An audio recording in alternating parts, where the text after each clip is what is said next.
ఉచిత IVF IUI consultation, ఉచిత ultrasound scan. 49 అంటే సంతానం, 49 అంటే సంతోషం. ఇవాళ పత్రికల్లో వచ్చిన వార్త ఇవాళ 2 రోజులు కాళేశ్వరాన్ని బీఆర్ఎస్ సందర్శించబోతున్నదని. బీఆర్ఎస్ కాళేశ్వరాన్ని సందర్శించడం వలన ప్రయోజనమా నష్టమా? ఆ పార్టీ నిర్ణయం సరైందేనా? ఇది వచ్చే లోక్సభ ఎన్నికల్లో ఆ పార్టీకి లాభిస్తుందా నష్టం చేస్తుందా? ఇది అధికార పక్షాలు లేదా కాంగ్రెస్ పార్టీని ఇరుకున పెట్టే ప్లానేనా? ఏమిటి ఆ ప్రధాన ఉద్దేశం? ఏమిటి కాళేశ్వరం పర్యటన వెనుక ఉన్న అసలు ఉద్దేశం ఏమిటో కొంచెం లోతులోకి వెళ్ళి చూస్తే కనుక ఇది నిజాలు తేలాలి, నీళ్లు రావాలి. రేపు బీఆర్ఎస్ కాళేశ్వరం యాత్ర స్వాగతిస్తున్న తెలంగాణ సమాజం. ఇక మేడిగడ్డ కుంగింది, అన్నారం పగిలింది, ఇక కాళేశ్వరం ప్రాజెక్టు ఎంత మాత్రం పనికిరాదు, లక్షల కోట్ల వృధా. ఇది కాంగ్రెస్ ప్రభుత్వం చెబుతున్న మాట. ఇది వారు చెప్పింది. ఇక్కడ కాళేశ్వరం ప్రాజెక్టు అంటే మేడిగడ్డ ఒకటే కాదు, పదుల సంఖ్యలో 15 రిజర్వాయర్లు, వేల కిలోమీటర్ల కాలువలు, వందల కిలోమీటర్ల సొరంగాలు, పదుల సంఖ్యలో పంపౌజులు, అన్నింటి సమూహం ప్రాజెక్టు. అయినా రాజకీయ దురుద్దేశంతోనే ప్రాజెక్టుపై బురద జల్లే కుట్ర చేస్తున్నారు. మేడిగడ్డ బరాజు పునరుద్ధరణ చేపట్టకుండా మొత్తంగా ప్రాజెక్టునే మూలన పడేసే కుట్రను సర్కారు అమలు చేస్తున్నది. ఇది బీఆర్ఎస్ వాదన. ఇక్కడ ప్రాజెక్టుల్లో సాంకేతిక లోపాలు సహజం. వేల కోట్లతో నిర్మించిన ప్రాజెక్టును వదిలేస్తారా? అది ప్రజల ఆస్తి. కారణాలను అన్వేషించాలి, ప్రాజెక్టును వినియోగంలోకి తీసుకురావాలి. ఇది ప్రభుత్వ తక్షణ కర్తవ్యం. ఇది ఇంజనీరింగ్ నిపుణుల సూచన. ఇక్కడ మూకుమ్మడి అభిప్రాయాలు ప్రభుత్వం ఓవరాల్గా ముఖ్యమంత్రి కానీ మంత్రులు కానీ చెప్తున్నమాట. ఇది బీఆర్ఎస్ వాదన. పార్టీ అధినేత కానీ నిన్న మొన్న మాట్లాడిన నాయకుల వాదన. ఇది ఇంజనీరింగ్ నిపుణుల సూచన. పాయింట్ అవుట్ ఒకరని కాదు, ఒక సమూహం. ఈ సమూహానికి సంబంధించిన ఒక అభిప్రాయాన్ని చెప్పింది. ఇక్కడ ఏం జరిగింది, ఏం జరుగుతున్నది? వేల కోట్ల ప్రాజెక్టును వదిలేద్దామా? పర్యవసనాలేంది? భవిష్యత్తు ఏమిటి? తెలంగాణ ప్రజల మధ్యలో 1,00,000 ప్రశ్నలు. కార్యాలయంలోకి దిగిన బీఆర్ఎస్. నిజ నిర్ధారణ జరగాల్సిన స్పష్టీకరణ. పునరుద్ధరించుకోవాలి వి ప్రకాష్. ప్రాజెక్టు ప్రజల ఆస్తి గంటా చక్రపాణి. వీరి అభిప్రాయాలు కూడా ఇందులో ఉన్నాయి. అయితే మేడిగడ్డ కుంగింది ఎన్నికలకు ముందు. ఆ కుంగిన సందర్భంలో ఎన్నికలు అయిపోయిన తర్వాత కూడా బీఆర్ఎస్ ఏమీ మాట్లాడలేదు. 2.5 నెలల తర్వాత భారతీయ రాష్ట్ర సమితి మేడిగడ్డ గురించి మాట్లాడింది. అప్పటికి జరగాల్సిన నష్టం జరిగిపోయింది. మేడిగడ్డ కుంగిన వెంటనే అది ఎందుకు కుంగిందో ఏమిటో ప్రభుత్వమే, ఆనాడున్న ప్రభుత్వం వెళ్ళి చూసి వచ్చి ఉంటే కనుక, సందర్శించి ఉంటే కనుక, నిజానిజాలేమో చెప్పింటే కనుక ఈనాడు బీఆర్ఎస్ ఇంత డిఫెన్స్లో పడే అవకాశం ఉండేది కాదు. మన దేశంలో వందలాది రిజర్వాయర్లు, వందలాది ఆనకట్టలు 60-70 సంవత్సరాలకు, 50 సంవత్సరాలు, 30-40 సంవత్సరాలు కూడా ఉన్నాయి. అవి ఎక్కడ ఇట్లా పగుళ్ళు రాలే. ధవళేశ్వరం దగ్గర ప్రకాశం బ్యారేజీ, వీటికి చిన్న చిన్న లోపాలు వస్తే వాటిని సరి చేయగలిగినారు. మరి కాళేశ్వరం మొదలు వచ్చింది అలాంటి సమస్యనే. దాన్ని అప్పుడే పరిష్కరించి ఉంటే ఇంతకన్నా వచ్చేది కాదు. అయితే మొన్నటి నల్గొండ సభలో కేఆర్ఎంబి గురించి మాట్లాడారు కానీ కాళేశ్వరం ప్రధాన అంశాన్ని తీసుకురాలేదు. కానీ మాట్లాడవలసింది ఏమిటి? కాళేశ్వరం మీద మాట్లాడుంటే మరింత ప్రయోజనకరంగా ఉండేది.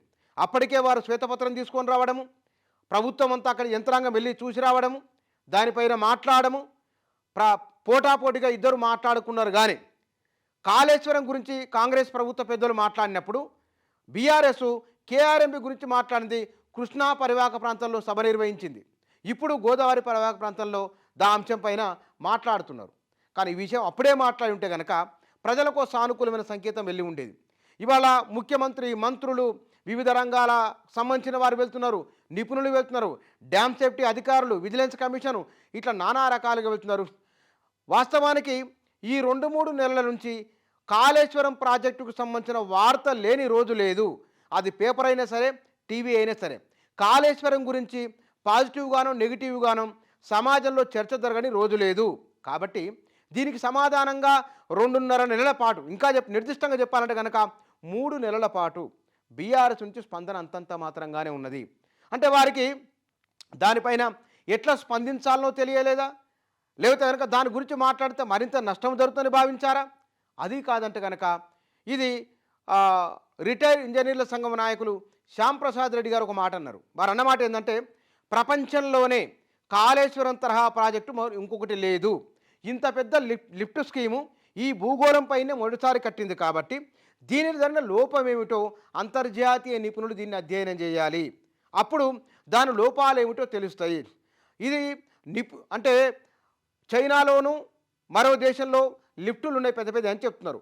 అక్కడి నుంచి ఇతర యూరప్ దేశాలకు సంబంధించిన నిపుణులు లేదా మన దేశంలో విశ్వవిద్యాలయాల్లో ఉన్న నిపుణులు, ఇంజనీరింగ్ నిపుణులు దాన్ని పరిశీలిస్తే కనుక ఇంతకు ముందున్న డ్యాముల్లాగా కాదు ఇది, ఇంతకు ముందున్న రిజర్వాయర్లాగా కాదు ఇవి.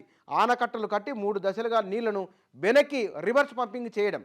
ఇక్కడ గోదావరి నదికి వచ్చే వరద ఉధృతి 100 ఏండ్లక 200 ఏండ్లక ఎట్లా ఉన్నది, ఆ స్ట్రక్చరల్గా నిర్మాణంలో వచ్చిన లోపాలేమిటి ఇత్యాది విషయాలపైన అధ్యయనం చేయాల్సి ఉన్నది. ఎందుకంటే ప్రజల డబ్బుతో కట్టిన ప్రాజెక్ట్ అది. అది నిజంగానే ఇవాళ ఎండాకాలం వర్షాలు లేనప్పుడు అది కుంగకుంటే కనుక ప్రాణహిత నుంచి నీళ్లు తీసుకొని దశల వారీగా లిఫ్ట్ చేసుకొని ఎల్లంపల్లి నుంచి మిగతా ప్రాంతాలకు నీళ్లు తీసుకొచ్చే అవకాశం ఉండేది. ఇవాళ కుంగిన కారణంగా దాని ప్రయోజనం ఏమిటో, అసలు సిసలు ప్రయోజనం ఏమిటో తెలంగాణ ప్రజల అనుభవంలోకి వచ్చే అవకాశం లేకుండా పోయింది. కాబట్టి ఇది ముందుగా అక్కడ జరిగిన లోపం ఏమిటో అధ్యయనం చేయాల్సి ఉంటుంది. దానికంటే ముందు ప్రభుత్వము వరుసగా మాట్లాడుతున్న లేదా ఆనాడు విపక్షం చేసిన ఆనాడున్న అధికార పక్షం ఇవాళ విపక్షంగా ఉన్న బీఆర్ఎస్ అది లైఫ్ లైన్ తెలంగాణకు అని చెప్పి ఆ రోజు చాలా బలంగా మాట్లాడి ఆ తర్వాత మౌనంగా ఉన్నది. ఒకప్పుడు బలంగా మాట్లాడి అది మొత్తం ఏ ప్రాజెక్టు ప్రారంభం నుంచి నిర్మాణం వరకు, దాని నిర్మాణ శైలి వరకు, దాని పనితీరు వరకు, పర్యవేక్షణ వరకు సీసీ కెమెరాలు పెట్టి పనిచేశారు అక్కడ. ఇవన్నీ కూడా మనం 2016 నుంచి 17, 18, 19 వరకు వర్షమ్మటి పేపర్లు తిరిగేస్తే కనుక చాలా విషయాలు మనకు బయటపడతాయి.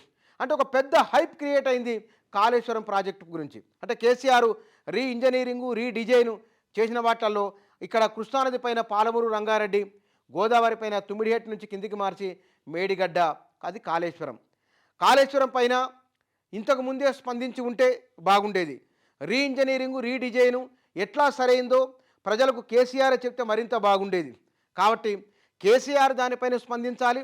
కేసీఆర్ దానిపైన మాట్లాడితే కనుక ఆర్గ్యుమెంటు కాంగ్రెస్ వాళ్ళు చేస్తున్న దానికి కౌంటర్ ఆర్గ్యుమెంట్గా నిలబడవచ్చు బహుశా. ఎందుకంటే లోపాలు జరిగినప్పుడు సరిదిద్దుకోవాలి అనే సూచన ఒకటి బలంగానే వినబడుతున్నప్పటికీ ముఖ్యమంత్రి రేవంత్ రెడ్డి మిగతా మంత్రులు మాట్లాడుతున్న మాటలు అంటే కేసీఆర్కు తెలంగాణ ఉద్యమం నుంచి ముఖ్యమంత్రి 2 సార్లు అయింది కాబట్టి ఆయన స్థాయికి తగ్గించే విధంగా మాట్లాడతారా, కొంత మానసికంగా ఇబ్బందులు పెడతారా అనే భావన కూడా బీఆర్ఎస్ నాయకుల్లో ఉన్నట్లు అనిపిస్తూ ఉన్నది. అయితే మేడిగడ్డ విషయంలో ఆలస్యంగానైనా సరే బీఆర్ఎస్ స్పందించి అక్కడికి వెళ్ళి రావడం పట్ల తొలిసారిగా ధైర్యం వచ్చేది బీఆర్ఎస్ నాయకులకు. రెండవది క్షేత్రస్థాయిలో లేదా గ్రామీణ స్థాయిలో ప్రజలు నిజంగా ఏం జరిగింది అక్కడ, బీఆర్ఎస్ నాకు ఏం మాట్లాడబోతున్నారు, ఏం చెప్పబోతున్నారు, నిజంగా ఉత్తమ్ కుమార్ రెడ్డి చెప్పినట్లుగా తప్పైందని అంటారా, లేదు కనుక తప్పు కాదు మీరు తప్పును సరిదిద్దండి అని ఓ గట్టిగానే ప్రభుత్వానికి చెప్తారా, ఏం చెప్తారు, ఏ సమాధానం చెప్తారు అనేది తెలంగాణ సమాజం నిజంగానే ఆసక్తికరంగా ఎదురు చూస్తున్నది.